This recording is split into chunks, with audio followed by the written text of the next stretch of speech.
Sí, pero luego ¿qué caña es que no sé? El Corita no es tu pueblo, no es tu pueblo. No, hace por lo menos 3 años, no 4.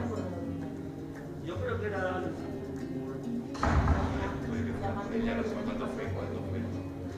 A mí me suena algo de Morella, que había sido más escaleras para arriba, íbamos andando por allí, Morella, y ya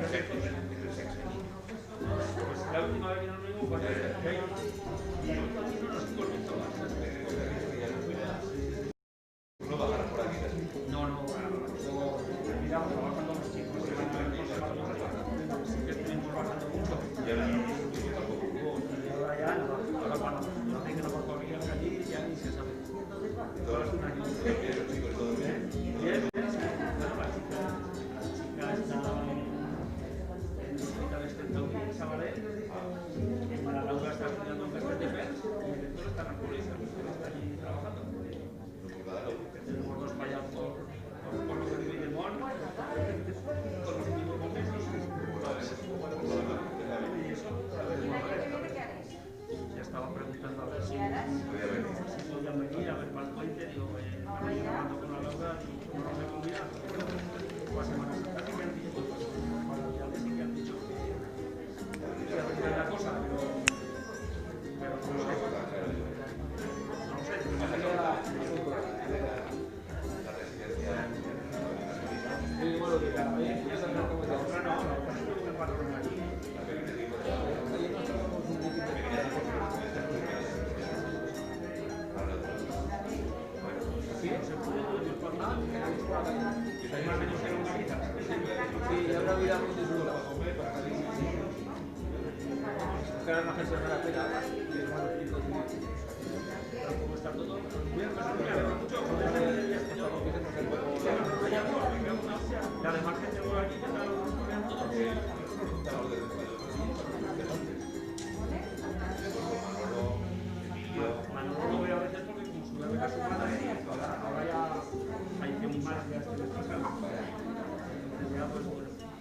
Pero bueno, si allí como tienen una casa allí en el pueblo y eso, a veces se acerca para que lo que Alberto. ¿Dónde está el Alberto? ¿Y el Carlos? ¿Tampoco? No habrá marchado. Sí. Porque Alberto y el Carlos.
surgió así, teníamos contacto, pero tú estabas con él y habíamos hablado.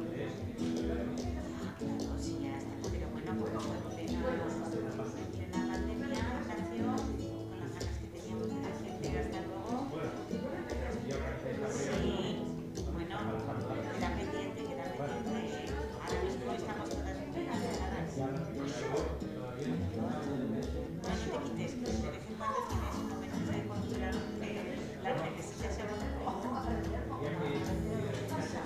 No, te quitaremos. Cuanto más amor, más son.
Buenas tardes a todos.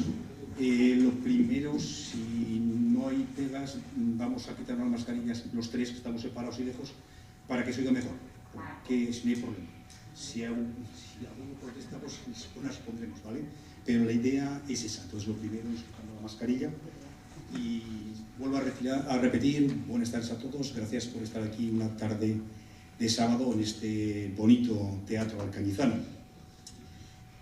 Dentro del programa Alcañiz Lee, que ha hecho ha preparado la Concejalía de Cultura del Ayuntamiento de Alcañiz, en la cual nos podemos acercar a un autor que no solamente nos va a hablar de su libro, sino que podemos hablar con él durante algo más de una hora, sobre sus libros, sobre su forma de escribir, lo que le apetece, lo que le apetece, y hoy es lo que vamos a hacer. Es decir, que además de nosotros tres que estamos aquí, que ahora presentaré a los dos contertulios y protagonistas, al final también el público podrá hacer las preguntas que considere oportunas. Nos acompaña Susana Lozano Gracia, es doctora en Historia, medievalista, fue becada tanto por la Universidad como por el Gobierno de Aragón, trabajó en la universidad, y la universidad se perdió una gran profesora, pero por suerte la ganamos en la secundaria. Es profesora de Historia y jefa de estudios del Instituto Clara Campoamor de Zaragoza, y es autora de diversos estudios de lo que ella es una profunda conocedora de la vida cotidiana, de la economía, de la sociedad en la Baja Edad Media, fundamentalmente en la Corona de Aragón. También ha codirigido algunos estudios medievalistas cuando se hace en Albarracín, y tiene varios premios, uno muy importante, la acción magistral sobre innovación educativa, y este año se ha embarcado en algo que se titula Mujeres a lo loco, sobre mujeres que tienen bastante importancia en la cultura. Aparte de eso, yo conozco a Susana porque yo creo que fue de las primeras veces que empezó a trabajar, estuvo en el Instituto de Alcañiz, fue compañera mía en el departamento de Historia, estuvo aquí casi un año entero, 2 o 3 trimestres, y el marrón que le tocó encima cuando vino ya nos dimos cuenta que es una persona de valía, que eso ha demostrado cómo realmente es. Y bueno, casi no habría que presentar a José Luis Corral, pero creo que siempre hay alguien que puede sumergirse por primera vez en alguno de sus libros, y está bien que lo conozca, si no, yo creo que no habría que decir nada sobre él. Por supuesto, es catedrático de Historia Medieval de la Universidad de Zaragoza, es aragonés, de Tarouca, 2 años más joven que yo, por lo cual un crío, y ha escrito sobre todo que hay que escribir. Esto es de las personas que a mí me dan envidia, y envidia sana, en el sentido de que José Luis Corral tiene escrito desde Numancia a la Guerra de la Independencia, pero podemos pasar por Jesucristo, Fulcanelli, Gengis Khan, hablar de Tarouca, poder hablar de otra parte del mundo, le es igual. Ha escrito libros para niños, ha sido presentador de programas de radio, programas de televisión, ha sido asesor de la película de Ridley Scott 1492, y aparte de todo esto, sus divulgaciones historiográficas son unas 35, novelas históricas son unas 25, aparte de sus trabajos, que no contamos, esos que aparecen de estudios en los libros académicos y demás, que pueden suponer más de 300. Sobre historia de España y sobre historia de Aragón, sobre la corona de Aragón, es para preguntar, que nos cuente y no acabaría nunca. Que luego una pregunta haremos sobre la corona de Aragón, y algo que a él, como a mí, nos toca bastante cuando cuando oímos hablar de la corona catalana aragonesa, pero esto ya nos lo contará él.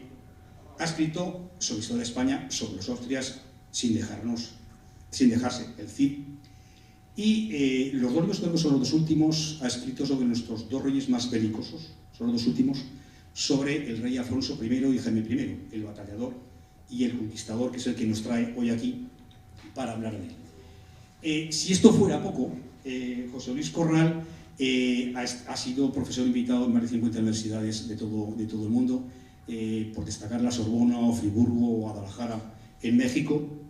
Entonces, para terminar, sería algo así como la envidia de cualquier historiador, de cualquier escritor o de cualquier profesor, cosa que somos aquí un poco todos, ¿no? Porque, claro, cuando todos nos dedicamos a alguna de estas cosas o a varias de estas, lo que queremos es que nos escuche, nos lea la mayor cantidad de gente posible, y que si además lo hacemos de una forma amena y entretenemos y le gusta a la gente, pues vale, pues mucho mejor. Pues José Luis Corral es todo eso, tiene esa gran suerte de poder escribir y transmitir lo que sabe de una manera amena. Pues si alguien lo conocía, este es José Luis Corral. Susana. Bueno, muchas gracias por esas palabras. José María Maldonado, es verdad que lo conocía de mis primeros inicios en la secundaria. Fue un placer estar con él en el instituto y estar en Alcañiz. Me pareció un instituto súper acogedor y un alumnado extraordinario. Así que cuando me dijo que si quería volver a Alcañiz, yo sí, yo sé que quería volver a Alcañiz. Y además presentarle a José Luis Corral y estar hablando de su novela y del siglo XIII también me parecía otro privilegio. Así que empiezo un poco a hablar del libro del Conquistador, que es un poco para lo que venimos a tratar. Yo les invito a leerlo, ¿vale? por varias cuestiones. Una, porque se van a encontrar muchas cuestiones que les van a atraer. Cuando leemos novela histórica, yo creo que todos leemos novela histórica porque nos gusta la historia. O sea, nos gusta la historia, nos atrae el aprender de una forma mucho más asequible, mucho más divulgativa, algo fácil, algo, vamos, que sabes que esas novelas que asegura José Luis Corral tienen rigor histórico, que cuando las lees sabes que estás aprendiendo al mismo tiempo. O sea, te lo garantiza. Y aparte en este libro, en el del Conquistador, nos vamos a encontrar con cuestiones de ayer que todavía existen hoy. Es decir, está ambientado en el reinado de Jaime I el Conquistador, del siglo XIII, de nuestra historia de Aragón, pero nos encontramos elementos, y voy a intentar no desvelar mucho, ¿vale? Pero usa la historia, en aquella época se ve cómo la historia se sigue utilizando, ¿no? Para justificar muchas cosas a veces del presente. Verán cómo aparece por ahí una figura de un rey, ¿no? El rey San Luis, el rey de Francia, que exige unos derechos de Carlomagno, que dices, bueno, pero ¿por qué te remontas, ¿no? a esos derechos?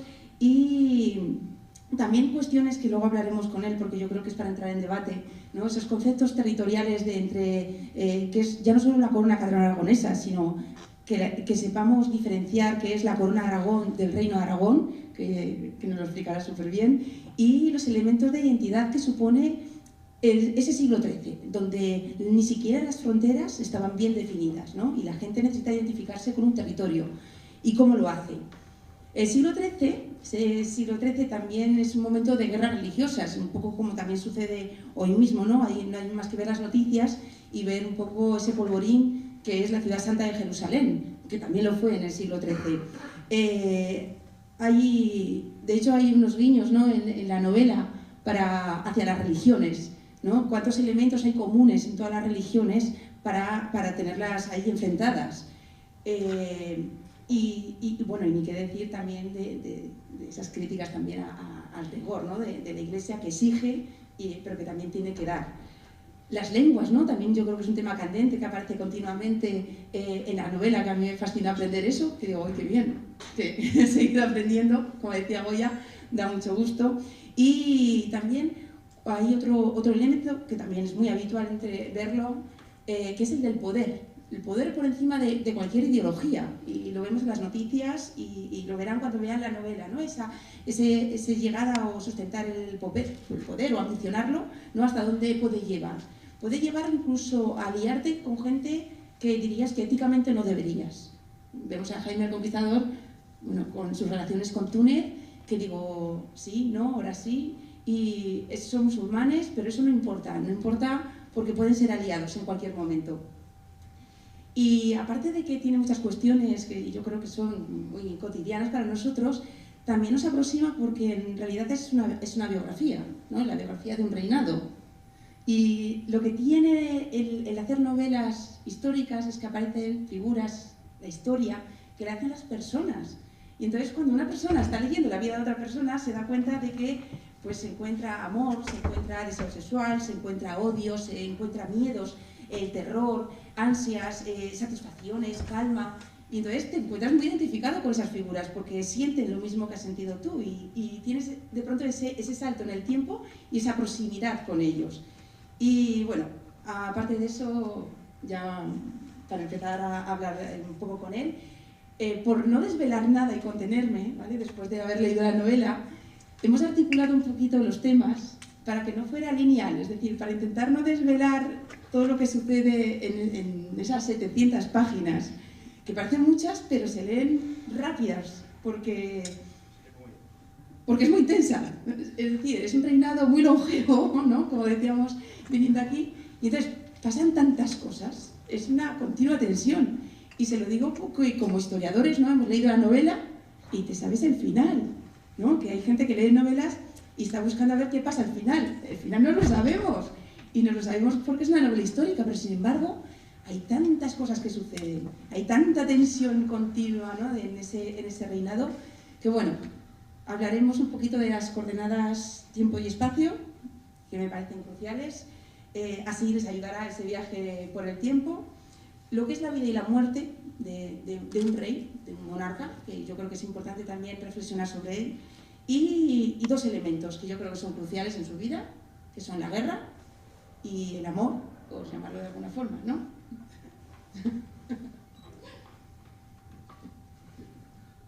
Bueno, buenas tardes. En primer lugar, muchísimas gracias al Ayuntamiento de Alcañiz por esta magnífica iniciativa de Alcañiz Lee.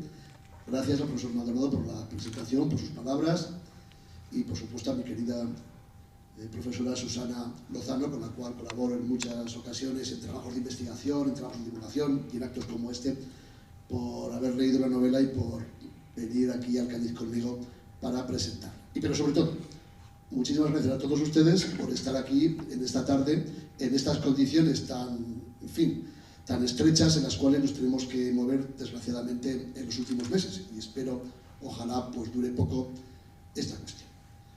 Bueno, iniciativas como las del Ayuntamiento de Alcañiz son estupendas porque nos presentan aspectos fundamentales de la vida. Y la historia, aunque parezca algo del pasado, es un aspecto fundamental de nuestras vidas. Yo digo en muchas ocasiones, y Susana lo acaba de resaltar hace un momento, que la historia no justifica el presente, especialmente hablando de la Corona de Aragón, pero lo explica. Y explicar el presente, entender el presente mediante la explicación del pasado es fundamental. También he dicho en alguna ocasión que la historia es la memoria colectiva. Imagínense que perdiéramos la memoria, una especie de lapsus de nuestros recuerdos, ¿no? Que ahora cualquiera de nosotros perdiéramos la memoria en estos momentos. Saldríamos por aquella puerta o por esta puerta, no sabríamos ni quiénes somos, ni dónde vamos, ni en qué casa vivimos, ni quiénes son nuestros familiares. Si se borrara nuestra memoria, nuestros recuerdos, sería terrible, ¿verdad? Bueno, pues no hacemos tanto hincapié en recordar nuestra historia, la olvidamos y perdemos esa memoria colectiva que es fundamental. Ya sé que en estos tiempos todo pasa muy deprisa y evidentemente lo que alguien dijo hace ya no unos años, ya no unos meses, hace unos días, ayer mismo por la mañana, seguramente ahora es algo ya viejo, pasado. Pero la historia es muy del presente.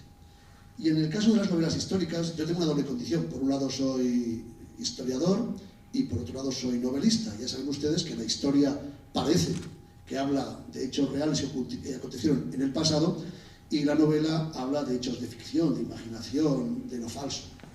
Bueno, yo no estoy tan seguro de eso. Pero en mis novelas históricas, desde luego, y especialmente en esta, por cierto, la novela tiene un recurso literario que creo que contribuye a esa velocidad narrativa que habéis marcado los dos, ¿no? La novela está escrita en los párrafos en los cuales hay narración, hay relato, está escrita siempre en presente histórico, pero en presente, como si las cosas del pasado estuvieran ocurriendo ahora mismo. He tenido que prestar muchísima atención para mantener ese presente histórico en toda la novela. En los diálogos no, en los diálogos de los personajes intervienen estos personajes hablando del presente, de su presente, del pasado e incluso lo que puede ocurrir en el futuro. Bueno, esa técnica literaria me parecía bastante oportuna para traer el siglo XIII, para traer la Edad Media al lector y para, a la vez, en un viaje de ida y vuelta, llevar al lector a la Edad Media. Y además, algo que me parece, para mí por lo menos, novedoso en mis novelas, es la primera vez en mis 25 novelas en la cual no hay un solo personaje de ficción. Ni uno. Yo siempre introduzco personajes de ficción en mis novelas, que no chirrien, ¿eh? Quizá lo más interesante de la novela histórica... Alejandro Corral no... Bueno, no es de ficción, es real. Mi hijo, ¿no? Bueno, es un guiño. Pero salvo ese guiño de Alejandro Corral, que aparece que es mi hijo, con el cual escribió Atallador en la novela, no hay ningún personaje de ficción, por primera vez, insisto. es lo más complicado quizá para un novelista, por lo menos para mí. Cuando introduces personajes de ficción en la novela, que no alteran la historia. La novela histórica tiene que ser verosímil. No veraz, verosímil. Bueno, pues por primera vez no hay un solo personaje de ficción en la novela. ¿Qué pretendió con esta novela? Pues ahora lo iré comentando. Yo antes que nada me la he leído en 2 días y medio y he de reconocer que me ha apasionado. Conozco la historia, me sabía la historia, sabía lo que iba a pasar en Muret, o sabía lo que iba a pasar en Mallorca, o sabía lo que iba a pasar en cualquier otro lugar, me lo sabía, pero quería ver cómo lo narraba, o cómo sucedía, o cómo estaba hecho, ¿no? Y yo la recomiendo, como muchas de él, ¿no? Pero esta especialmente la recomiendo porque claro, abarca una época de la historia de Aragón, de la historia de la corona, tan importante, tan larga y tan fundamental, como es la creación de los reinos de Valencia y demás. Y bueno, es para preguntar muchas cosas, yo no sé si quieres preguntar alguna, pero la primera que quería preguntarle es algo exterior. Y es que me ha extrañado, porque claro, si quieres vender novelas, estás tirando ahí, y es la faja. Claro, en la faja directamente dice en la faja, sin leerlo, sin comprarlo, sin tocarlo, lo ves allí de pie, ¿no? Dice, una frase que estoy de acuerdo con él, por supuesto, dice, los nacionalismos manipulan la historia para justificar su visión del pasado. Claro, yo pregunto, pero ¿no te parece que te vas a evitar una serie de compradores que deberían de leer la novela? Bueno, es que la gente que me conoce sabe que una de mis características más evidentes es que soy un verdadero insensato. Evidentemente no es muy comercial, por lo menos para la mitad de la población de ciertos territorios, ¿no? No es nada comercial decir que los nacionalismos aprovechan la historia manipulándola para justificar su presente. Me trae sin cuidado. Me ha traído sin cuidado lo que pensaban de mí desde pequeño, porque imagínense a mis 63 años, que soy un chaval todavía, pues imagínense lo que me preocupa, ¿no? Quizá la editorial se preocupa un poco más, ¿no? Y el editor jefe dijo, hombre, José, ¿veis estas cosas que dices? Vamos a vender muy pocos libros en Cataluña. Digo, pues para los catalanes y no la leen, ¿no? Allá ellos, ¿no? Y vamos a vender muy poco en ciertos ambientes nacionalistas de Mallorca, de Valencia e incluso de Aragón. Digo, bueno, pues ¿qué le vamos a hacer? Digo, no es una crítica al nacionalismo, es una crítica a la manipulación del nacionalismo, que no es lo mismo. Ya he dicho que la historia sirve para explicar el presente. Cuando sea un nacionalista o no nacionalista, me da igual, manipula la historia y utiliza la historia de una forma tan mendaz, pues hay que denunciarlo. Y lo hago como historiador en mis libros de historia, en La Corona de Aragón, ese libro del año 2014, y lo hago en mis novelas. Sí, seguramente la editorial no estaba muy allá, pero bueno, como soy ese insensato casi de nacimiento, pues tampoco tengo demasiadas ganas de ocultar lo que soy. Yo en cuestiones de política, en cuestiones de historia y en cuestiones, digamos, públicas, soy absolutamente sincero, no miento nunca. En cuestiones personales miento todos los días muchísimo, pero bueno, eso es el ámbito de mi vida privada. Pero les aseguro que cuando yo planteo una posición personal política, sea en el periódico, sea en mis libros, o sea una posición histórica, intento documentarlo e intento ser, como historiador, lo más honesto posible. Mira, pues, al hilo un poco de esa idea, ¿no? de la corona, yo creo que deja muy claro para los que tienen dudas, igual solo lee gente que sí, que entiende un poco, ¿no? esa línea de la corona de Aragón, o gente que tiene sus dudas y ya con eso pues comprueba, ¿no? lo que es realmente la corona de Aragón, ¿no? Que en cuanto ven en qué consiste, y sobre todo esos elementos que quedan muy claros en la novela, de cómo se utilizan elementos que eran de la corona, no del territorio, ¿no? Lo que conocemos como la señal real o los palos de Aragón, ¿no? Que en realidad son esos símbolos que lleva el rey, pero que lleva el rey que reina en Aragón, que reina en Cataluña, que reina en Mallorca, que reina en Valencia, ¿no? Y creo que veníamos aclarando por el coche algo tan sencillo que es la corona de Aragón, ¿no? Esa configuración.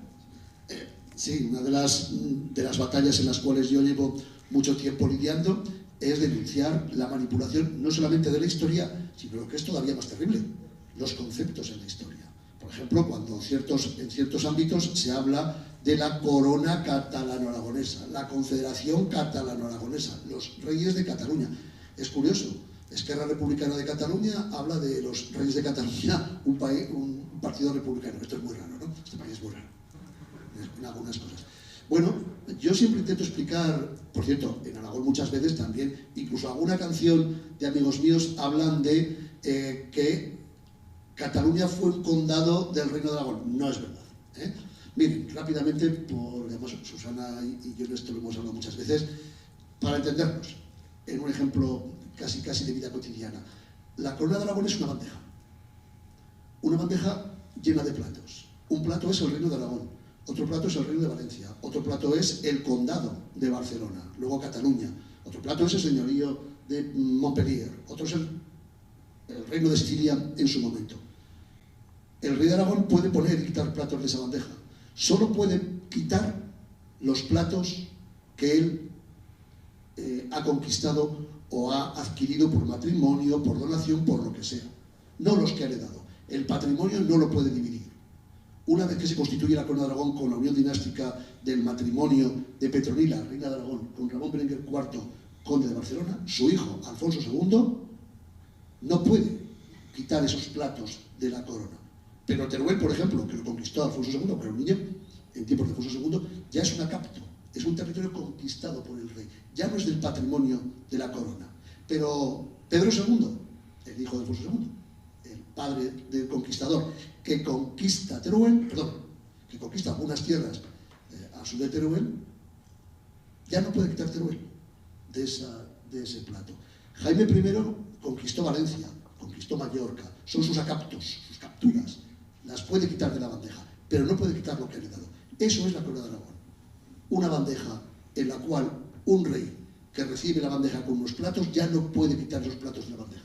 Pero cada uno de esos platos, cada uno de esos territorios, es un estado con sus leyes, sus fueros, sus cortes, sus fronteras fiscales, sus aduanas, su moneda, sus medidas distintas, ¿no? Bueno, eso es la corona de Aragón, una formación extraordinaria, en la cual el único referente es el soberano. Pero bueno, nos han contado muchas mentiras, ¿qué vamos a hacer? Y siguen en ello. Aún así, sin desvelar mucho de la novela, Jaime I quiere decir que ese sentido de la herencia familiar y de sus conquistas a la hora del reparto de la herencia van a ver que, bueno, por un lado está encargando la recopilación de los fueros al obispo de Huesca, de Vidal de Canellas, y por otro lado se está saltando la legalidad foral y sobre todo de transmisión de herencia del patrimonio real. Pues bueno, ahí está, lo dejo, porque eso yo creo que es un hilo conductor en toda la novela. Es muy interesante y además hay cosas ahí que realmente que pensaba y conocí, cosas cuando él cambia en algunas ocasiones que yo no tenía tan claro lo que estaba haciendo. Te voy a hacer una pregunta que en este caso es una opinión mía y no sé si estarás de acuerdo o no. Yo siempre he comentado que el rey Jaime I fue un anti-aragonés, nos fastidió. Los primeros reyes intentaron rápidamente llegar al mar, coger la zona de Salou, bajar Ebro abajo para dejar salida al reino de Aragón, a lo de reino todavía, y cuando al final decide Jaime I separar prácticamente como estamos hoy en día, nos fastidia, probablemente por venganza. Ya no digo Lérida, pero es que la salida al mar, que es lo que buscaban los primeros reyes, salir por Tortosa al mar, es que tal. Entonces yo siempre digo, luego aparte que nos negó el apropiarnos del reino de Valencia. Entonces yo, no sé si estoy equivocado, yo no soy medievalista, pero yo siempre digo que fue un mal rey para Aragón, el Jaime I. Yo estoy de acuerdo contigo en todo, menos en una cosa que nos robó. A mí no me quitó nada porque no estaba allí. No, evidentemente es una broma, ¿no? Efectivamente, yo creo que fue un mal rey para Aragón. De hecho, Jaime I tuvo muy mala relación con los aragoneses. Con los nobles ni les cuento. Ya desde pequeñito, desde la primera acción que realiza al salir, es que su infancia es tremenda, es tremenda. La primera acción que realiza al salir del castillo de Monzón es enfrentarse con la nobleza aragonesa, varios, con 12 años, enfrentarse con la nobleza aragonesa. Y después, cuando recién casado, muy jovencito, pasa unos días en Zaragoza, los zaragozanos lo asedian en el Torreón de la Azuda. Recuerden ustedes, detrás de la fuente, donde está San Juan de los Parientes, ¿no? Allí había el segundo palacio, el primero en la Aljafería, pues el segundo palacio, el segundo lugar donde estaban los reyes cuando venían a Zaragoza, era precisamente en ese palacio de la Azuda. Bueno, pues allí lo asediaron, lo acosaron. Hay un episodio tremendo que no les voy a contar sobre el miedo que tiene su esposa para porque están los zaragozanos en la puerta del Torreón, se tienen que refugiar, están a punto de acabar con él. Quizá aquel recuerdo desde muy pequeñito, encerrado 6 años, desde los 6 hasta los 12 años, en el castillo de Monzón, huerfanito de padre y de madre, sin afecto, y que encima los aragoneses lo traten de esa manera, tanto los nobles como los ciudadanos de Zaragoza, debió ser para él tremendo. Y efectivamente, decidió, por una serie de cuestiones políticas, delimitar las fronteras de Aragón, que las dejó prácticamente donde están las fronteras y los límites administrativos, donde hoy está Aragón, con Francia, con Cataluña, con Valencia, con Castilla y con Navarra. Aragón tiene hoy en día las fronteras que delimitó Jaime I el Conquistador.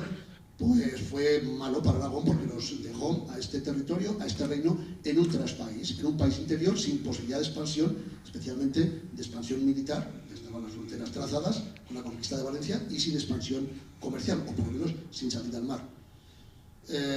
Yo he dicho en algunas ocasiones, creo una vez que hablábamos, ¿te acuerdas? En la Plaza del Pilar, en unas jornadas que hubo con motivo del mercado medieval, he dicho, cuando te presenté para aquella conferencia sobre la Zaragoza del siglo XV, yo dije, aquí está la calle Jaime I, había que quitarle el nombre a la calle porque evidentemente para los intereses de Aragón como territorio fue terrible.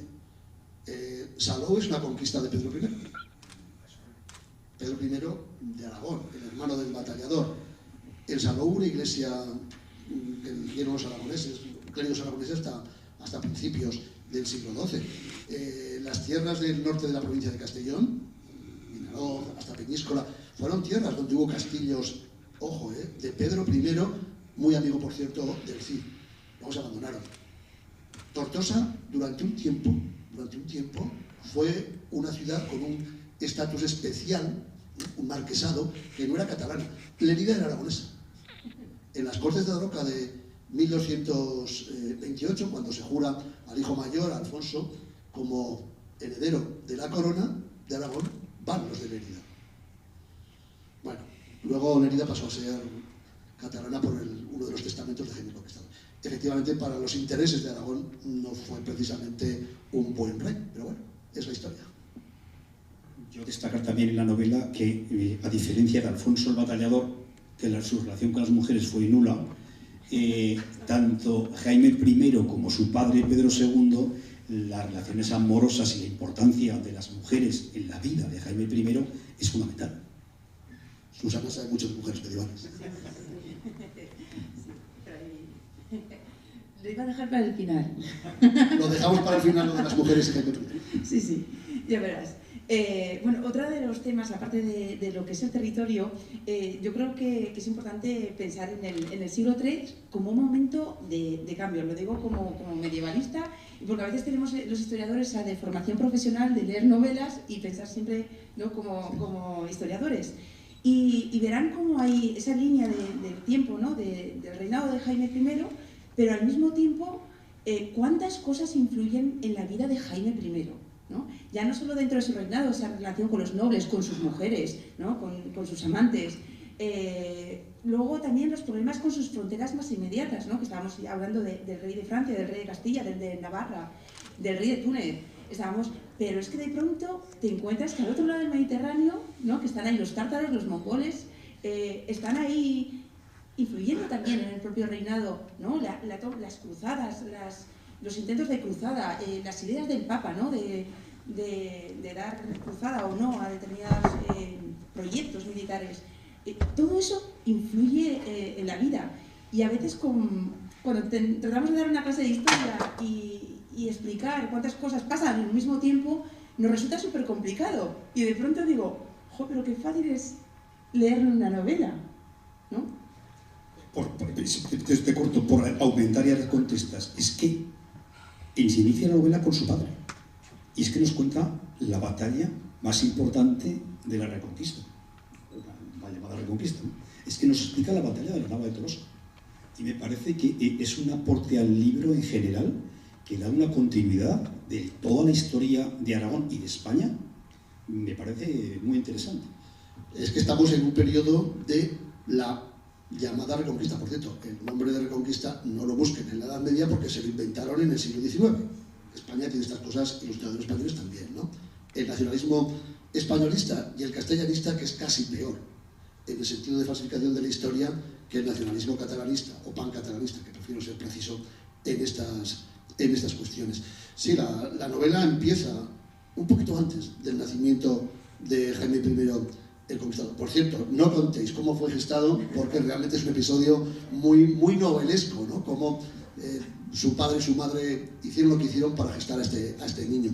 A mí me interesa muchísimo empezar la novela con su padre, con los últimos años del reinado de Pedro II, porque Pedro II es un personaje también fascinante. Fíjense, él participó en la batalla de Nava de Tolosa, la batalla más importante de la Edad Media en la península ibérica, junto con la de 711 de Guadalete, por donde fuera. Hay una muy interesante desde el punto de vista legendario, que es la batalla de Covadonga, que no existió. Es un invento historiográfico del reinado de Alfonso III de León del año 883, que les contaré el año que viene, no en una novela, sino en un libro, si ustedes tienen a bien leerlo, ¿no? Bueno, esa batalla en la cual participa Pedro II en el verano de 1212 en Despeñaperros, a la salida de Despeñaperros, en las Navas de Tolosa, es muy importante. Y probablemente este muchachito, cuando pasa su infancia, esos 6 años más o menos, en el castillo de Monzón, está siendo educado por los templarios. Los templarios han participado en la batalla de las Navas de Tolosa. Entonces, todas aquellas historias de su padre, todas aquellas historias de las grandes batallas, todas esas historias, muchas de ellas trufadas de leyenda, que los trovadores nos irán contando a lo largo del siglo XIII, en este muchacho tuvieron que causaron un impacto espectacular. Y además estamos en un momento decisivo, porque Jaime I Conquistador vive buena parte del siglo XIII, en el cual comienza a perderse ese impulso tremendo que desde el año 1099 y a lo largo de todo el siglo XII y buena parte del siglo XIII había llevado a la cristiandad a viajar al otro lado del mar Mediterráneo a las cruzadas. El libro está dividido en 3 capítulos. El primero es el rey templario, el segundo es el rey conquistador, pero el tercero es el rey cruzado. Bueno, y hablando de cruzados y de papas, he contado hasta 5, ¿no? Durante todo su reinado se suceden 5 papas de la sede pontificia. ¿Se pueden imaginar cuántas veces tienen que estar negociando las cosas con cada uno de ellos? Porque al fin y al cabo es una autoridad para toda la cristiandad de Europa, ¿no? Y del otro lado del Mediterráneo también. Es increíble. Yo decía, ¿otro que se muere? O sea, sabiendo que se muere, ¿no? Y las El noticias. siguiente le dará el divorcio. Sí, y el siguiente lo conseguirá esto y cuando ya, lo voy a decir, pero no voy a decir por qué, ¿vale? Cuando lo excomulgan al rey, que excomulgar a un rey, vamos, es una de las grandes condenas. Cuando lo excomulgan digo, ay madre, ¿qué pasa ahora? Y yo como historiadora decía... No lo cuentes. Y bueno, ya lo leerá, ¿no? Pero me refería, digo, ¿y el siguiente papa qué le hará, no? Porque, claro, un reinado tan largo, ¿no? Y tan longevo, pues queda hasta para la vida de muchos papas. Es que una cuestión muy interesante de los papas, la Iglesia, el siglo XIII, las cruzadas y la Corona de Aragón, es que los papas prohibían desde el siglo XI, desde que se predica la primera cruzada en las campas de Clermont, hoy en día se llama Clermont-Ferrand, en Francia, desde que se predica la primera cruzada, en ese año 1095, los papas les habían prohibido a los reyes cristianos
el católico, combatiendo en la batalla de Muret, en el sur de Francia, en el Languedoc, contra las tropas del Papa, y defendiendo a los herejes cátaros, que eran vasallos del rey de Aragón, de Pedro II. Pues el propio Jaime el Conquistador cuenta en su autobiografía, en el libro de los Hechos, que su padre, cuando está preparando la batalla, en vez de estar preparándose para la batalla, está toda la noche anterior a la batalla de Muret fornicando con una hermosísima dama de Tolosa, de Toulouse, y que cuando lo llaman por la mañana para desayunar y que va a empezar la batalla, no se puede tener en pie, un hombre gigante, grande, fuerte, de 30 años, de 36 años, no se puede tener en pie porque había estado toda la noche en lo que más le gustaba a Pedro II, y que por cierto su hijo heredó, que es, pues, las mujeres. Te puedo hacer una pregunta sobre Alcañiz. Estamos aquí, te va a tocar. La una, se decía siempre, tú lo corroboras en el libro, que fue aquí cuando se decide definitivamente que se va a conquistar Valencia. De hecho, en las pinturas del castillo parece que narra lo de Valencia. ¿Es así? Bueno, las pinturas del castillo de Alcañiz están, como saben ustedes, fechadas después de la muerte del batallador, probablemente a finales, quizás de 1290, por ahí. Recogen, evidentemente, una acción de un rey de Aragón, vamos a decirlo así, con sus emblemas, los colores heráldicos de Aragón, etcétera, etcétera. ¿Era la conquista de Valencia? Probablemente sí. Probablemente sí. ¿Se decidió aquí? Sí, eso está documentado. Pero tengan ustedes en cuenta una cosa, Jaime I Conquistador tenía una concepción extraordinariamente elevada de su condición real, de su linaje. Esto es muy importante en los reyes de Aragón. Quizá Sancho Ramírez, el padre del batallador, Sancho Ramírez es padre de 3 reyes, de Pedro I, de Alfonso el Batallador y de Ramiro II el Monje. Sancho Ramírez les debió inculcar a sus hijos una concepción extraordinaria de la realeza. ¿Por qué tuvo que irse a Roma en 1068? Porque no tenía muy claro que su reinado fuera legítimo, ¿no? Bueno, y se fue allí, como fue Pedro II. Pedro II fue en 1204, está también en la novela, a ser coronado por el Papa Inocencio III en Roma. Esa condición extraordinariamente elevada del linaje, de la sangre real, la importancia de la tradición, de la herencia. Yo soy rey de Aragón porque desciendo de aquellos héroes que de un pequeñísimo condado en las montañas, el condado de Aragón, construyeron un gran reino que llegó hasta el mar. Y yo soy Jaime el Conquistador, soy el último de esta, hasta entonces, claro, el último de esta cadena, el heredero, el que ha culminado con la conquista de Valencia, la gran ambición de Sancho Ramírez, de Pedro I, de Alfonso el Batallador, bueno, de todos sus predecesores en el trono de Aragón. Y yo creo que hay otra cosa que se puede desvelar en la novela, hablando de reyes, y es que el rey, que es conquistador, pero no está coronado como rey. Y yo creo que la novela descubrirán uno de los motivos por los que les ha armado caballero, además poco antes de casarse, pero no está coronado por el Papa. Entonces, ahí lo dejo. Imagínense un rey como él, imponente, conquistador, pero no está coronado. Algún motivo tiene que haber que además, históricamente está... Aunque en las monedas aparece con corona, ¿eh? En las monedas que acuñó Jaime I, dineros y óbolos de vellón, aparte con una muy sencillita, pero aparte con una corona. Pero efectivamente, nunca se coronó, nunca se celebró esa ceremonia de la corona, para que vean. Por cierto, la manipulación de la historia, hace 4 o 5 años, una pequeña editorial de Tarragona publicó un libro para niños, son biografías de personajes de Cataluña. Le llaman a Jaime I el rey de Cataluña, y aparece siendo coronado por el obispo de Lérida en Lérida. Pues los niños de Cataluña pues están estudiando una historia falsa. ¿Qué vamos a hacer? Y la otra pregunta sobre Alcañiz que sale, esta sí que no tiene ni idea, no había oído nunca, de la forma que está narrado me imagino que es cierto, que el mes de diciembre de 1265 se juntan aquí en el castillo Jaime I con su hija Violante, doña Violante, reina de Castilla, y su marido Alfonso X el Sabio. Yo no sabía que aquí en Alcañiz había estado Alfonso X el Sabio. Sí, Jaime I, es que estos episodios en la historia no suelen aparecer más que de pasada, a los historiadores no les importa. ¿Por qué la novela histórica puede con la historia? ¿Por qué el novelista puede con el historiador? Porque el novelista introduce en la historia 2 elementos que no están en la historiografía, que son los sentimientos y la pasión. Bueno, este tipo de episodios donde se reúne Jaime I Conquistador con los reyes de Castilla, con Alfonso, con su yerno. Alfonso X el Sabio era yerno de Jaime I, que se reúnen aquí en Alcañiz, son episodios históricos. Jaime I Conquistador, además de su imponente presencia física, era un hombre de una autoridad tremenda. Yo es que me lo imagino, ¿no? Me lo imagino tantas veces en la novela, me lo imagino, y como cuando se entrevista en varias ocasiones, ¿no? Primero con Alfonso X Sabio, antes de ser su pariente, su yerno, y después varias veces cuando ya es rey Alfonso de Castilla y León, y su yerno, Alfonso X Sabio, le tiene un respeto. Era solo 13 años más joven, ¿no? Pero le tiene un respeto extraordinario en las cartas, cómo lo trata de padre, ¿no? El padre de Alfonso X Sabio, el padre biológico, era Fernando III el Santo, como saben ustedes, ¿no? Pero lo trata como su padre. Y fíjense, Jaime I Conquistador conquista Murcia. Las dos grandes conquistas que aparecen en todos los libros son la conquista de Mallorca, que incorpora la corona de Aragón, y la conquista de Valencia. Crea un reino privativo y lo incorpora también a la corona de Aragón.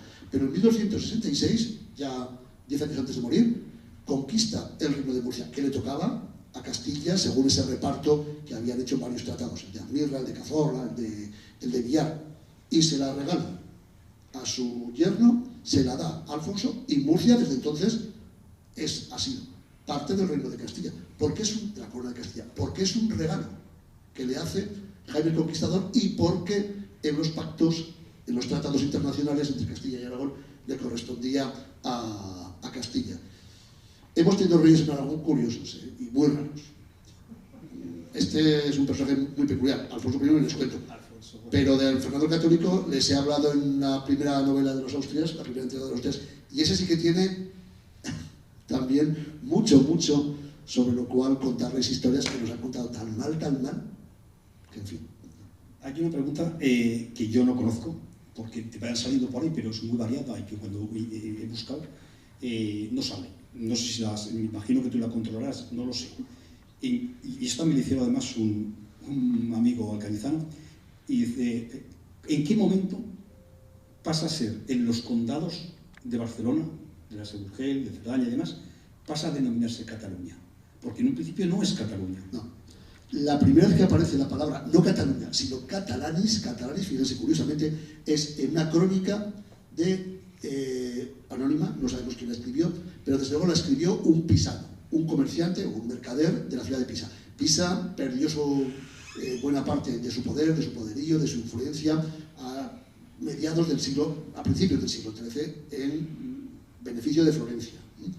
Pero Pisa durante el siglo XI y en el siglo XII es la gran potencia de la Italia central, la gran potencia mercantil y comercial. Y los mercaderes pisanos tienen delegaciones en Cataluña, en Barcelona, en Tortosa, muy importante, y en Mallorca. Y Mallorca era todavía musulmana, Bueno, a los comerciantes pisanos les importaba muy poco. En Sicilia, en muchos ámbitos. La primera vez que aparece la palabra catalanes, en latín, es en esta crónica pisana, y la crónica está redactada en el año 1114. Todavía no se habían unido dinásticamente Aragón y el condado de Barcelona. Habla de los catalanes. Jaime I Conquistador ya habla claramente de Cataluña en su crónica, en el libro de los Feits. Y de hecho, hay un momento en el cual dice, salimos de Narbona y entramos en Cataluña. Ya dice Cataluña, claramente, Pero claro, la crónica del libro de los Hechos de Jaime I está escrita en los últimos años del reinado de Jaime el Conquistador. Y Jaime el Conquistador tiene errores. Se denominó a Cataluña ya en 1230, que es cuando está hablando de ese episodio, o en 1270, que es cuando se están redactando 72 esas páginas del libro de los Hechos. Desde luego, el título oficial que llevaron los reyes de Aragón como señores de Cataluña es siempre me refiero hasta Felipe V de Borbón, hasta Felipe V de Borbón en el siglo XVIII, es siempre conde de Barcelona. Cuando firma los documentos de su cancillería, Jaime I firma siempre como rey de Aragón, después rey de Mallorca, rey de Valencia cuando se conquista, señor de Montpellier y conde de Barcelona. Fernando el Católico firma como rey de Aragón, rey de Valencia, rey de Castilla cuando lo es, rey de León, y al final conde de Barcelona. Pero desde principios del siglo XIII, ya en los primeros años de Jaime I Conquistador, hay unas cortes de los catalanes que se convocan casi siempre en Barcelona. ¿Quiénes son los catalanes? Está claro en muchos documentos que el Rosellón y la Cerdaña no son Cataluña, pero en cambio en otros se citan como tierras de Cataluña. En muchos documentos Lérida es aragonesa, en otros no. Cuando hace su último testamento definitivo, Jaime I Conquistador habla de la frontera límite entre Aragón y Cataluña en el río Cinca. En el primer testamento estaba en el río Segre. Por cierto, para que vean cómo se manipula la historia y cómo se altera.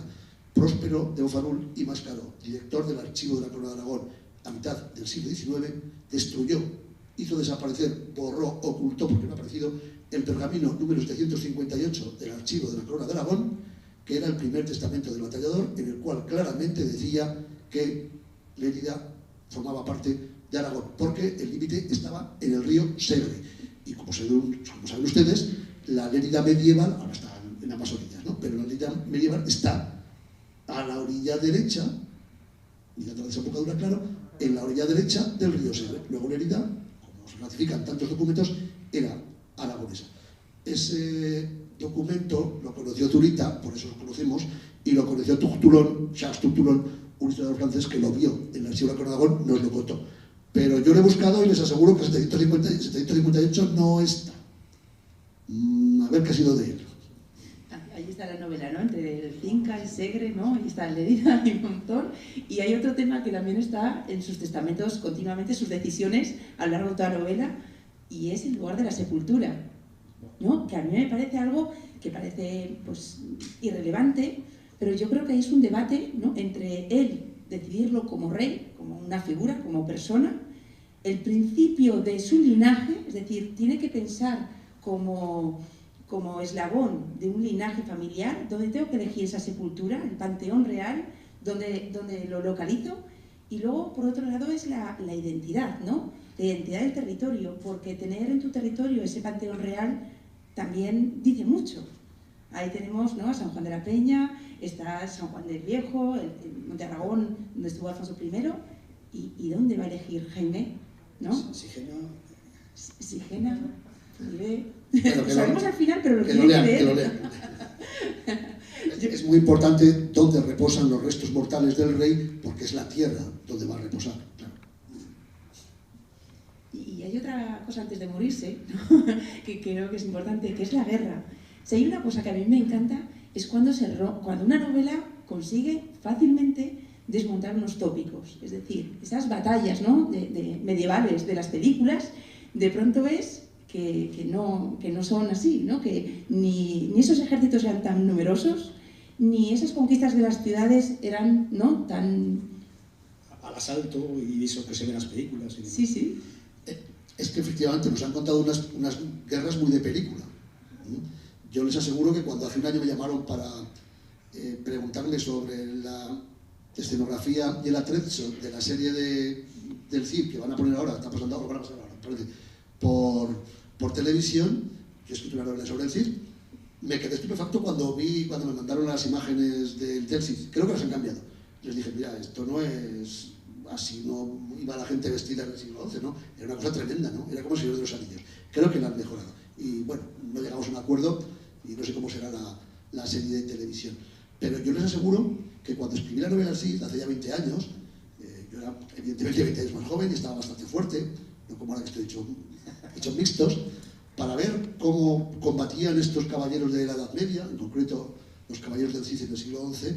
Como entonces ya estaba poniéndose de moda el recreacionismo histórico, que tiene tanta importancia, pues me vestí de caballero medieval al estilo del siglo XI. Me puse el gambesón es una especie de camisón enorme de algodón o de fieltro muy grueso, ¿no?, para amortiguar los golpes.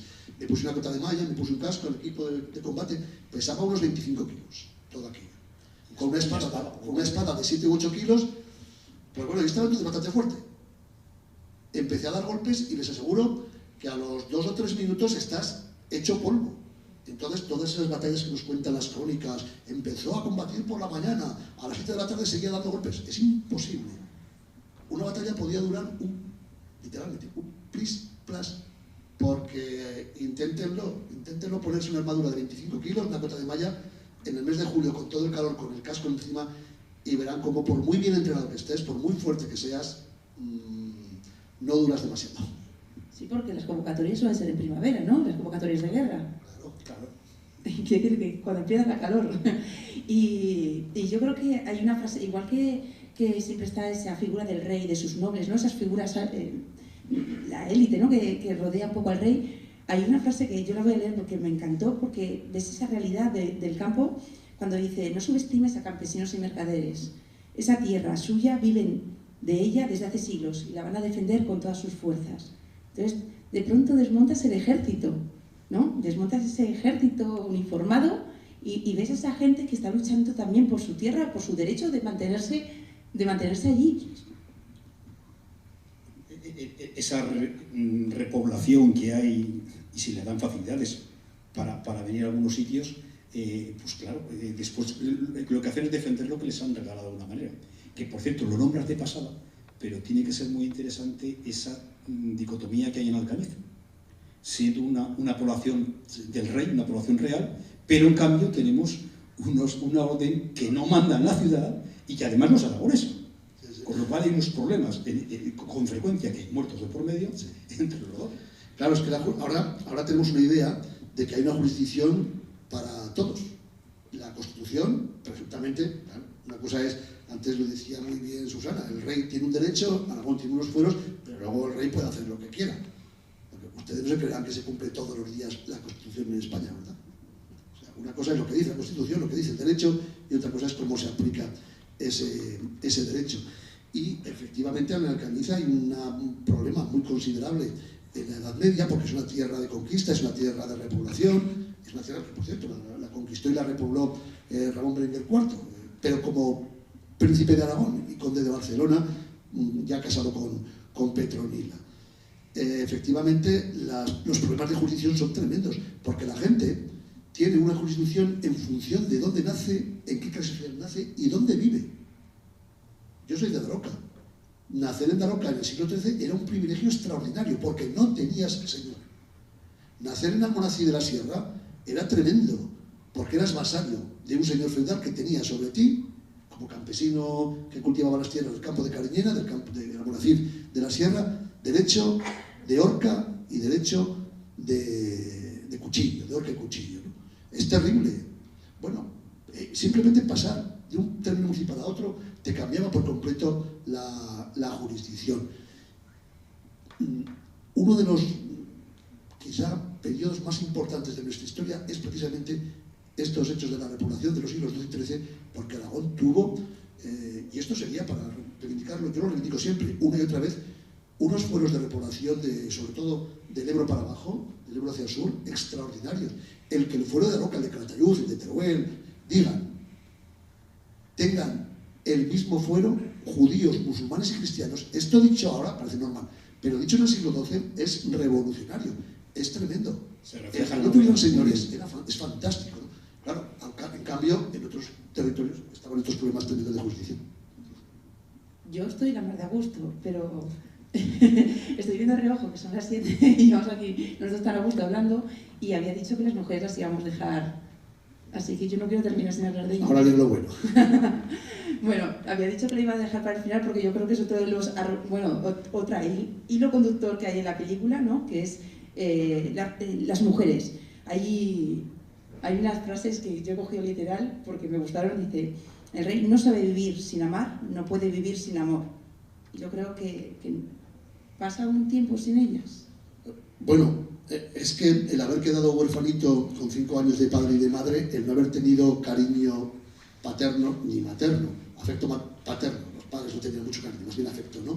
Por su hijo, que había muerto con 5 años, claro, el padre, y su madre lo mismo, quizá hizo que fuera un niño con muchas carencias afectivas. Y encima educado, fíjense, con 6 añitos, con la regla del temple. La regla del temple es la regla del cister, que se aplica en los conventos y los monasterios de la orden templaria, es la orden rígida de los monjes cistercienses. Todo está arreglado. ¿Cuándo te levantas? ¿Cómo te levantas? ¿Con quién te levantas? ¿Dónde te acuestas? ¿Cómo te acuestas? En fin, todo. ¿Cómo comes? ¿Cuándo comes? ¿En qué orden? Todo. Horas que hay que ir al día a rezar. Todo. Pues ahora aplíquenle la disciplina militar y el entrenamiento militar de los templarios. Este niño vivió 6 años así, en el castillo de Monzón, sin salir. Salió 3 días a dar un paseo, para entendernos, ¿no? Nada más. claro, en una etapa fundamental para la formación de cualquier ser humano, como es la infancia y la primera adolescencia de los 10, 12 años. Yo creo que eso lo marcó por su vida. Y él siempre necesitaba una mujer como ese elemento de cariño, de amor, de proximidad, de afecto que él no había tenido. Eso sí, en cuanto las hormonas se le dispararon, fue un rey de una actividad amorosa y sexual realmente tremenda, ¿no? Incluso cuando ya era muy mayor. Sí, aún así a mí me sorprende que muy caballero, pero le daba igual que fuera una doncella, que fuera casada, que fuera viuda. Yo creo que a veces tenía ese requisito, ¿no?, de que fueran jóvenes. Él se enamoraba de todas. De hecho, se enamoraba de una y se quería casar con ella. Bueno, realmente es apasionante la historia de los amores, los amoríos, las amantes de Jaime el Conquistador. Es tremenda. Ha habido reyes de Aragón. Alfonso Batallador era homosexual y las mujeres era además misógino. Fíjense qué mezcla, ¿no? No las quería ni ver, las rechazaba, no quería ver cerca a una mujer. Pero luego ha habido muchos realmente tremendos, ¿no? De Jaime I el Conquistador hay se conservan unos 12.000 documentos y no son muchísimos, pero no muchísimos. Son muchos, pero no muchísimos. De Fernando el Católico tenemos muchísimos más. Yo a Fernando el Católico le calculo más, Fernando el Católico, el marido de Isabel, le calculo unos 100 hijos. Y puede que me quede corto. Imagínense la actividad sexual de estos reyes. Fernando Católico se tuvo primero de sus días. Fernando Católico al final de su vida tomó todo tipo de afrodisíacos posibles en la Viagra de la época para seguir teniendo pues potencia sexual. Yo creo que a Jaime I no le hacía mucha falta.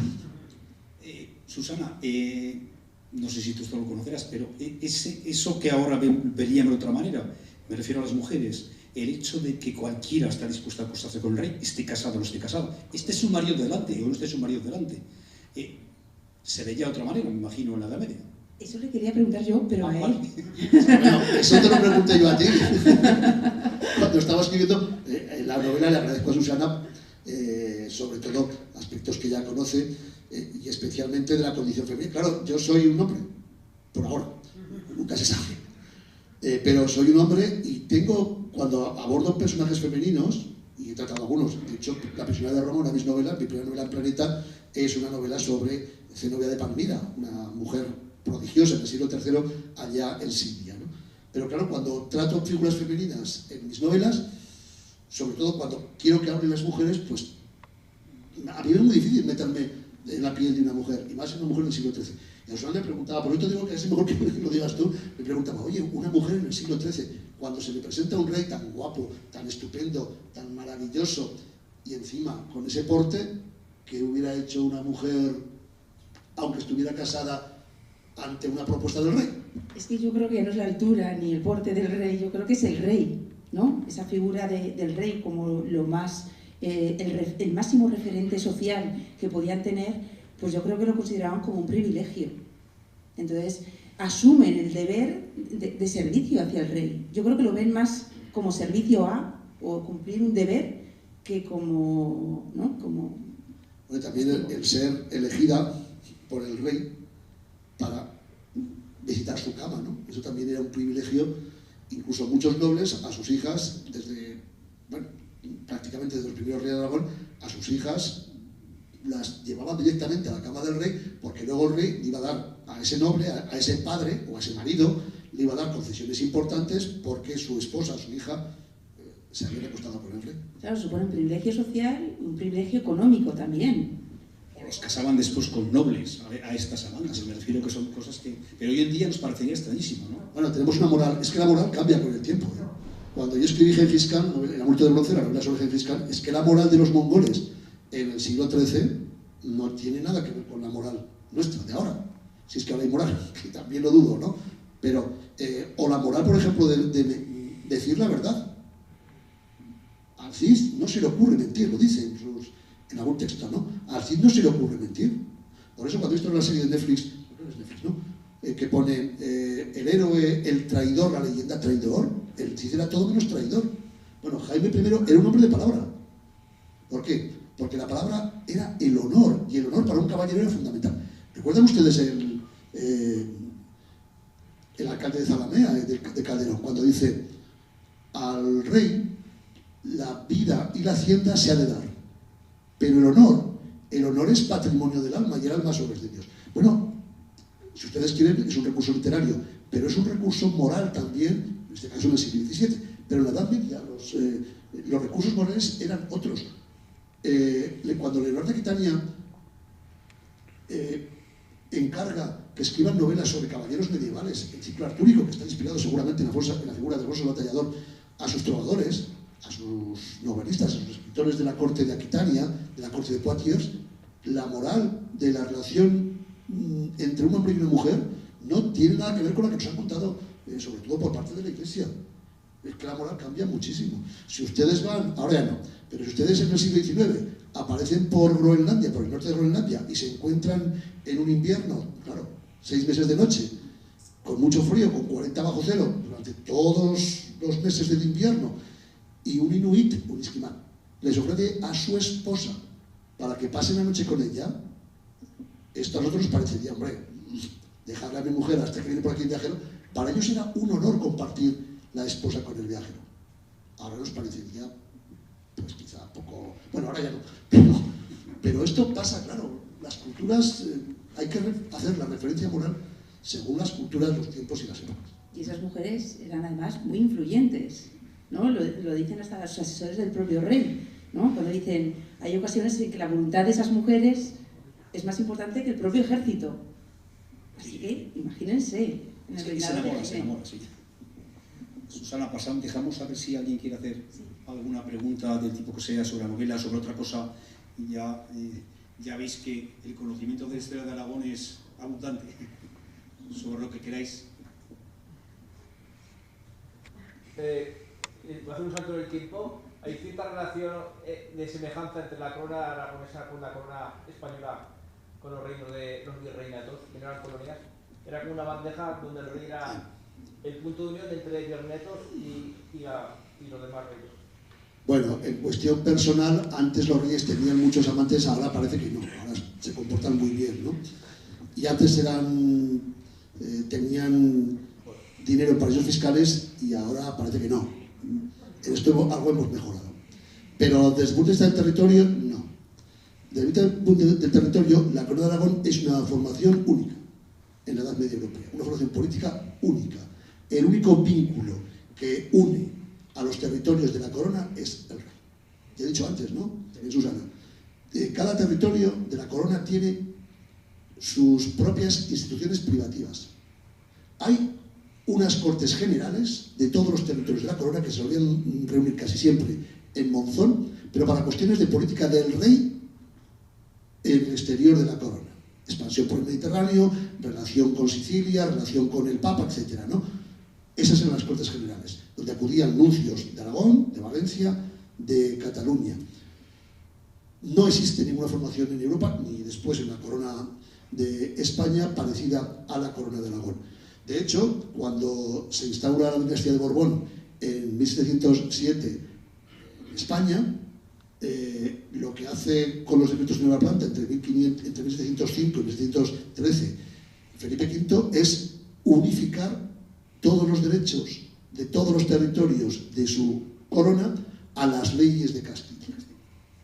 Por eso hoy en día tenemos ayuntamientos en Aragón, en Cataluña y en Valencia, en Mallorca, y no tenemos concejos. Por eso tenemos concejales y no tenemos jurados, por ejemplo, o alcaldes y no tenemos justicias. En ese sentido, la Corona de Aragón es una formación única que no se repetirá jamás, nunca jamás. Porque las leyes eran distintas. Ahora, el pegamento que unía todo esto, que aquí en Alcañiz hubo una muestra magnífica, aquí en Alcañiz, en la Concordia de Alcañiz, en aquella primavera de 1412, se decidió cómo se procedería después en Caspe a votar en el compromiso. Aquí se decidió cómo se haría. Por cierto, Berenguer de Bardají, que en aquel momento es el letrado, el titular del puesto más importante en las Cortes de Aragón, el jurista más importante de las Cortes de Aragón, sabe en Derecho, doctor en Derecho, cuando había una tensión tremenda y no se ponían de acuerdo catalanes, valencianos y aragoneses para elegir rey, dijo algo así como: mira, si no nos ponemos de acuerdo, nosotros los aragoneses, que somos la cabeza del reino, de los reinos, la cabeza de la corona, elegiremos rey, y dice, para toda la corona de Aragón. Al final se llegó al acuerdo, ¿no? Pero esta formación que solamente tenía como pegamento al soberano jamás existió. Algo parecido en Europa ni se volvió a repetir nunca. Por eso cuando se dice confederación es falso. No es una federación de estados, ni tampoco es una unión de estados. Es, lo he dicho muy gráficamente, es una bandeja con platos. Cada plato es diferente. Cada plato es un estado, un reino, un condado, un señorío. Juntos como tal van a la guerra, punto. Bueno, pero también entre ellos había muchos problemas. No había un ejército real, ¿eh? No existe un ejército real. El primer ejército real que existe en la Edad Media, ya justo en las puertas de la Edad Media, en las afueras de la Edad Media, es el ejército que pone en marcha el gran capitán Gonzalo Fernández de Córdoba entre 1502 y 1505 en Nápoles para la conquista de Nápoles. Esa es la primera vez con las coronerías y luego los tercios, dan origen a los tercios, la primera vez que se establece un ejército estable, permanente en Europa. Ya es en Europa moderna, ya es en 1500. Antes son lo que decía Susana. Vamos a conquistar Valencia. El rey convoca pues un noble, el conde de Luna, aparte con 10 caballeros y 20 peones, el de Ribagorza con 7, el otro no va, los de Daroca pues van con 300 infantes, los de Teruel tienen que ir a Reganadientes, los de Calatayud no aparecen. Los de Daroca aparecen siempre, ¿eh? Hombre, por eso tenemos en Daroca las banderas de Jaime I, que les regaló al Concejo de Daroca por ser los únicos que habían estado siempre con él. Era para llevarse luego las fincas de Valencia, no sé ustedes que por otra cosa. ¿Sufrió enfermedades en Rey Jaime por su...? Que yo sepa y que veamos la documentación, no. Qué raro, ¿no? Pues sería muy limpio. Las había elegido, las había elegido. Las elegía bien. Le voy a decir una cosa. La imagen que tenemos de la Edad Media, olvídense. Si ustedes han visto esas películas donde la Edad Media es un sitio realmente putrefacto, en algunos casos lo era, no están tan seguros. En las ciudades medievales hispanas había una regulación de los baños públicos, baños, muchos de ellos evidentemente de herencia musulmana, de la época islámica, donde había días donde se bañaban los judíos por religiones, los cristianos y los musulmanes, los mudéjares, hombres y mujeres por separado, en los antiguos baños, pagando. Estaba regulado, se bañaban. No solo eso, es que había unos sistemas sanitarios que ahora nos sorprenderían, pero muchísimo. Pero es que había instituciones benéficas, hospitales, llamaban hospitales que también eran casas de peregrinos, etcétera, con unas condiciones sanitarias para la época, a ver que nadie, realmente tremendas. ¿Usted cree que la Catedral de Burgos o la colegiata gótica de Alcañiz, que no se conserva, pueden ser diseñadas, construidas y levantadas por gente ignorante? Pedro Abelardo, sobre el cual escribe una novela, El amor y la muerte, el gran profesor, el gran filósofo de las escuelas de París, daba mayor libertad de pensamiento a sus alumnos que la inmensa mayoría de los profesores de historia hoy en día en mi universidad. Les daba instrumentos para pensar. Él está publicado, lo pone en castellano.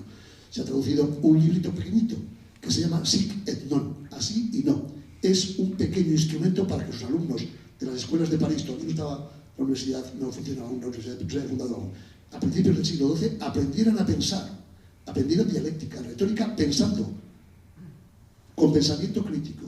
Esto lo escribió Pedro Abelardo en 1117, cuando escribe ese libro. Es tan moderno que, insisto, en la Universidad Española todavía no hemos llegado a ese nivel. Y ya no les cuento nada de cuestiones estéticas. Como les digo, el gusto que hay que tener, la exquisitez que hay que tener para diseñar una catedral románica, una catedral gótica, incluso, como les decía, una catedral románica, es extraordinario. Se habla a veces de la violencia de la sociedad de la Edad Media. Lean poesía medieval de una exquisitez extraordinaria. O vean, por ejemplo, el ángel sonriente de la Catedral de Reims, esculpido hacia 1220, ¿no? Y luego compárenlo, por ejemplo, con una de las sonrisas más famosas de la historia, que es la Mona Lisa, de Leonardo da Vinci, ¿no? Y ya me dirán. Sí. Quería preguntar sobre las fuentes que te has basado en el libro. Has nombrado varias veces el libro de los hechos. Cuando has utilizado, me imagino que debe haber mucho peso como fuente en tu novela, que todavía no he tenido el placer de leerme, ¿has tenido que filtrar y leer entre líneas o lo has volcado directamente del libro de los hechos a tu...? Yo siempre leo entre líneas y detrás de las líneas, y a veces, casi siempre, no me creo lo que dicen esas líneas porque la falsificación de la documentación está ahí, pero los documentos falsos y falsarios son cientos, especialmente las crónicas. Claro, es como si hiciéramos, no voy a citar ningún político actual, pero como si hiciéramos historia de España ahora, dentro de 500 años, con las autobiografías de algunos políticos. Hay un presidente del gobierno que dice: lo primero que hice cuando llegué a la Moncloa fue cambiar el colchón. En un libro autobiográfico, o parece ser, se llama Manuel del Resistente o de la Resistencia, algo así, ¿no? Bueno, yo no me creo lo que dicen los libros, no me creo lo que dicen las crónicas, no me las creo. Es que tampoco me creo lo que dicen los documentos. Intento aplicar como historiador y sobre todo como novelista eso que llamamos el sentido común y la lógica. Perdonen rápidamente un ejemplo. En 1274 a.C., el faraón Ramsés II recibió una paliza monumental en la batalla de Kadesh. Kadesh está en el camino de Damasco a Alepo, en el norte de Siria. La paliza se la dio Mutawakil, el general, el jefe del ejército hitita. Lean ustedes, está también, se puede, en muchos libros de historia de Egipto, las crónicas que mandó esculpir en las paredes de los templos de Luxor Ramsés II. Una gran victoria, derroté a los hititas, allá aparece el faraón en su gran carro aplastando con su maza a los hititas. No fue así. Si no hubiera aparecido, primero la lógica de la historia, Ramsés se retiró de Siria y nunca volvió, y el imperio egipcio perdió mucho territorio. Pues esto es exactamente lo mismo. Hay que leer entre líneas, hay que leer tras las líneas, no creerse lo que dicen las crónicas. Yo no me creo lo que dice Jaime I Conquistador en su crónica, evidentemente. La escribió para justificarse. Y eso que creo que era bastante más sincero que muchos de los políticos actuales, ¿no? Pero bueno. Entonces, yo he manejado muchísimo su crónica porque es su testimonio y protagonista. Eso es fundamental, fundamental. He manejado unos 3.000 documentos, de los que están publicados y conocen, algunos inéditos, del reinado de Jaime I Conquistador, y por supuesto he manejado todas las crónicas que se escriben sobre él, tanto en Aragón, posteriores, como en Castilla. Incluso crónicas musulmanas que también hablan de Jaime el Conquistador. Y con todo eso, pues he intentado hacer una visión lo más próxima posible al rey, a este rey y a su reinado, teniendo en cuenta que es una novela, que no es historia. Es una novela, aunque hay mucha historia. Mucha historia. Gracias. Lo dejamos pues por la hora que es. Sí. Por el tema catalán y castellano, si históricamente parte a un tipo de conflicto. ¿Te refieres al lenguaje? Sí. Al lenguaje, a la lengua. Ah, la lengua. Bueno, las lenguas se inventaron en su día para entendernos. Ahora parece ser que están empeñados muchos, por un lado y por otro, en que sea todo lo contrario. Yo creo que las lenguas están para entenderse y que lo que hay que hacer, evidentemente, es respetar la lengua que habla y que quiere hablar cada uno. Yo no sé chino, pero le aseguro que si supiera chino, intentaría hablar en chino con los chinos. Si alguien sabe catalán y castellano, español, y habla con alguien que solo sabe castellano, lo lógico es que hable en castellano para entenderse. Porque claro, ya sería tremendo que a mí me hablara un catalán parlante, yo entiendo el catalán, en catalán y yo le respondiera en árabe, o le respondiera en inglés.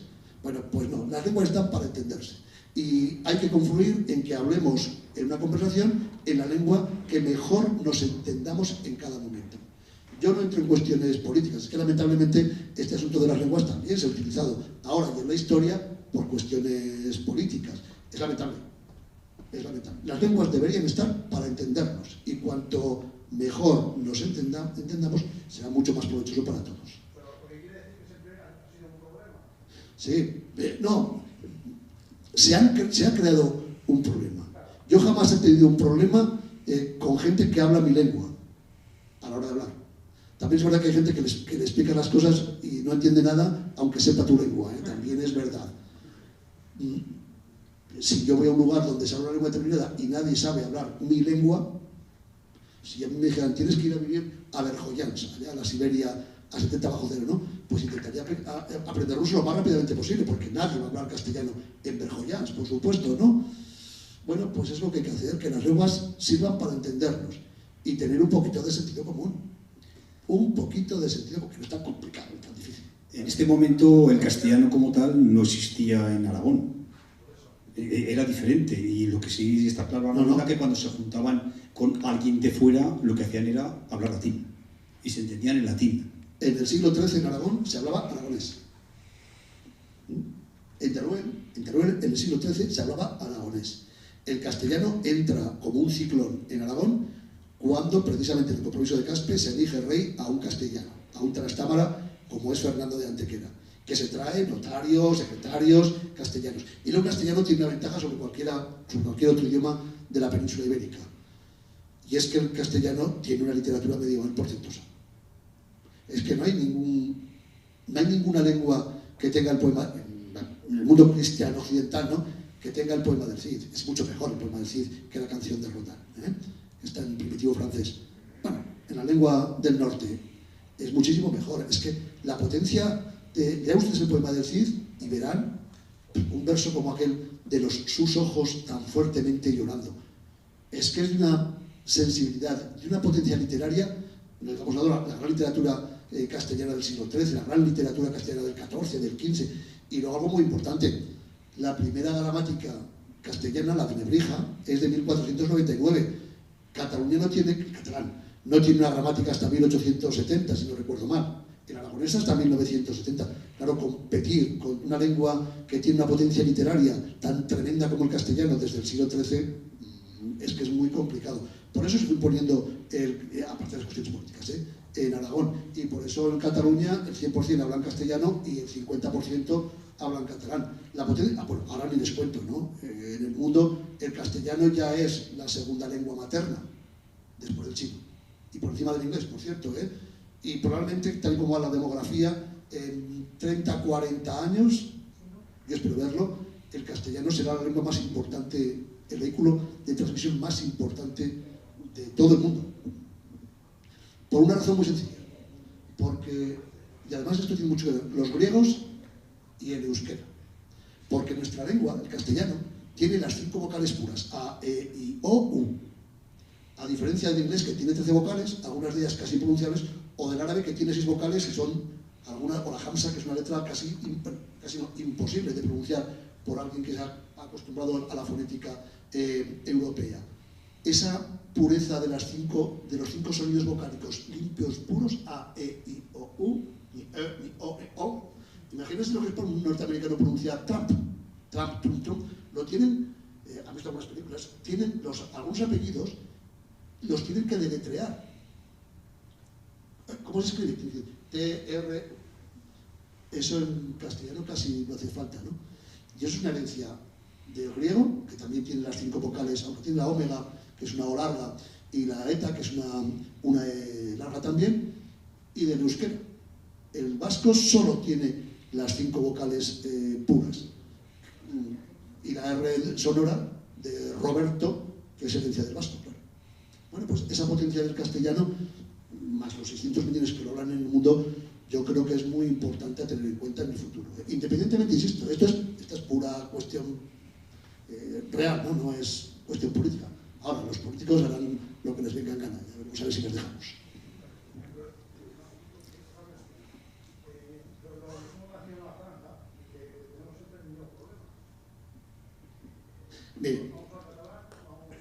Mire, el aragonés que se hablaba en Aragón en el siglo XIII podía tener variantes de un pueblo a otro considerables. El profesor, ya falleció,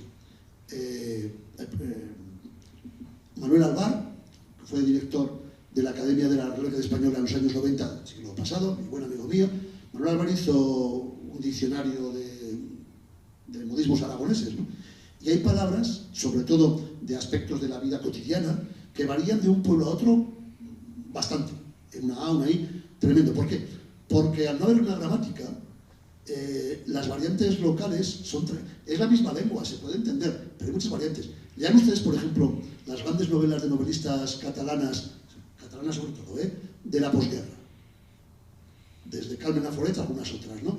Y verán cómo las chicas que iban a servir a la burguesía barcelonesa desde 1870 hasta la guerra civil, hasta después de la guerra civil, que venían del Ampurdán, sobre todo, mozas que venían del Ampurdán a servir, a hacer chicas de servir, en los domicilios de los burgueses del ensanche barcelonés, no se entienden. En el catalán que hablan ellas, digo ellas porque eran chicas la mayoría, no se entienden con la burguesía catalana que habla el barceloní, y se llaman así.